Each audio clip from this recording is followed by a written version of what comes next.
taro si hot pagi method ama da lay ko ozamaga manada be enterprise do still this correct ko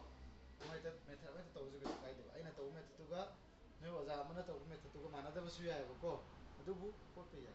maramdi ma di reasonable o ta de su kai de ko enterprise adudi kamai to ni ti yang jingara aina makada denominator da masing trinomial obage aina takre question number jaw question number 9 de yaw gare ko 9 gi roman number 5 roman number 6 de yaw gare ba makada trinomial obage ko ado sa ge sigi number ani je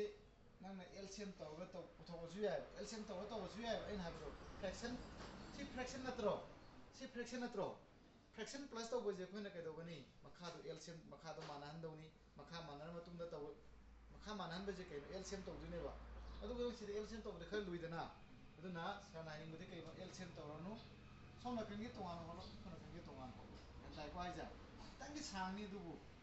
tongan ko ha ju de line ko 1 makada kana legno 1 plus root 2 yare ko minus root 3 lego natro yare ko sida kana na multiply to duba aina si ani je amma to ohela gi si ani je makata ne lawra ge ko sina amma ohela si tam amma ne lawra je ba sina tam amma ne a si kana ware di a minus b natro a plus b na multiply to solo a plus b si a ne khalo ani je pullaga ne a ne khalo sina b ne khalo ba yarba adudi a minus b le rabra tro a plus b tana haro 1 plus root 2 si a ne ba a ga di manada be देखो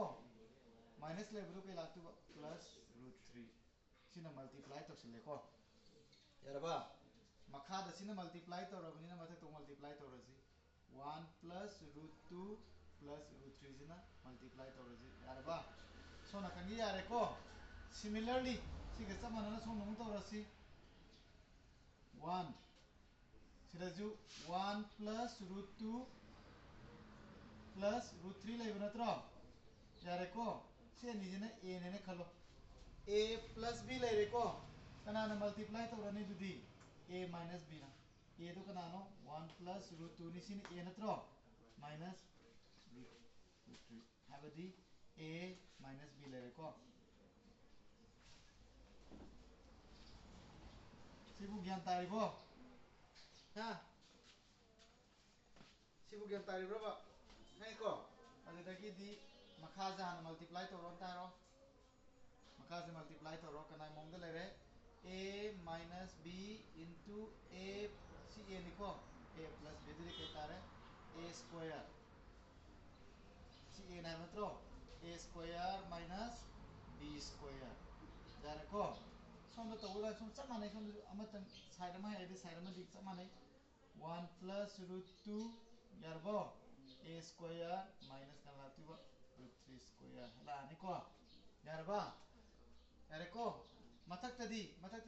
1 ga any number ga multiply to je number ma samak ta hai bani 1 plus root 2 plus root 3 le jare ko हम जो 1 plus root 2 plus root 3 ले jare yarba ai minus ni si minus ni ko yare ko makha ja lo chelo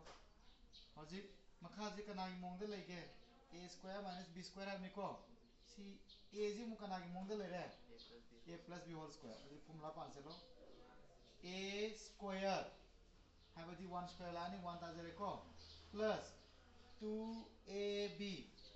2 into 1 into root 2 2 root 2 tara ni ko thambro plus b square है मित्रों b दी कना no root 2 की square दी 2 ता जरे यारबा minus root 3 की square the 3 sama na sondo sama ta ara ni ko sijuko se ta bera hin sama ta ara ne ba kya ta ra 1 plus 2 root 2 plus 2 minus 3 hen ta ni ko atak tadi sama kan to be aro me jare 1 plus root 2 plus root 3 1 plus root 2 minus root 3 hala reko makha jengka tawji makha ga dun bashalo dun lai ga ne ko 1 ga si 1 ga 2 ga plus to di kya tare si di plus to ga देखो 1 ga 2 plus to di 3 3 minus 3 di 0 tare si loi kang na garen kala ziko si 3 tare ba 3 minus 3 0 jadi kana le ore 2 root 2 sono ju 1 plus 2 1 ka 2 kang na have na te ko 1 ga 2 ga plus to di 3 3 minus 3 di ka tare 0 ta si di ka le more 2 root 2 ta hore ko yar ba matak tadi 1 plus root 2 plus root 3 1 plus root 2 minus root 3 hele reko sibu gyan ta bro tai ta de yemo ta daga di sana hero ko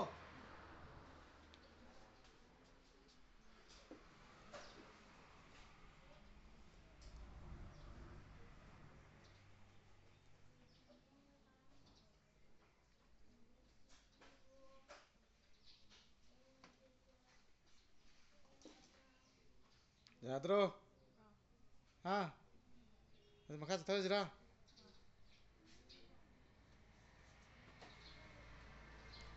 yemo didi ham to si adagi di sigi fraction ani je plus to logiko sisu fraction ni makha mana bro mana ko makha mana bani ko ke dorani amaka logi rani turu tu ko makha mana ta di makha amaka lo ne LCM to ro ko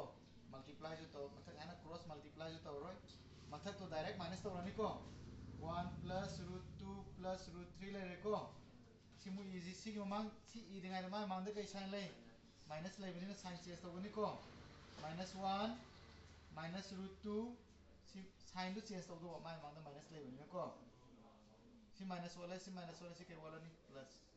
yarabo yarabo ba jadi 1 ga minus 1 ga di 0 tare ko root 2 ga minus root 2 ga 0 tare ko adu de kya tare 2 root 3 tare ba root 3 plus to di root 2 root 3 tare ba sidana 2 root 2 tare ba adu si 2 2 kana re ko makha je rational number oirabra oidri ko adu di rational number ohenji root 3 le res sidana root 2 le bratro adu di ma je rational number on ga ta di kana multiply to ni root 2 na yaraba adu di kya tare makha je 2 tare mani ko root 2 into root 2 tare ba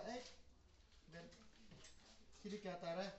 root 3 into root 3 di root 2 di kya tare ge root 6 man answer ta tare ne hai ko sangani ko hayadra ba yadro yadu ta di mathang question do thar du ya ni ko yemo hape yemo du anu ra answer kya ta gyo aduna hai hab do oja ma to khenara kani ko adu khena junu ke sukai de no haira lore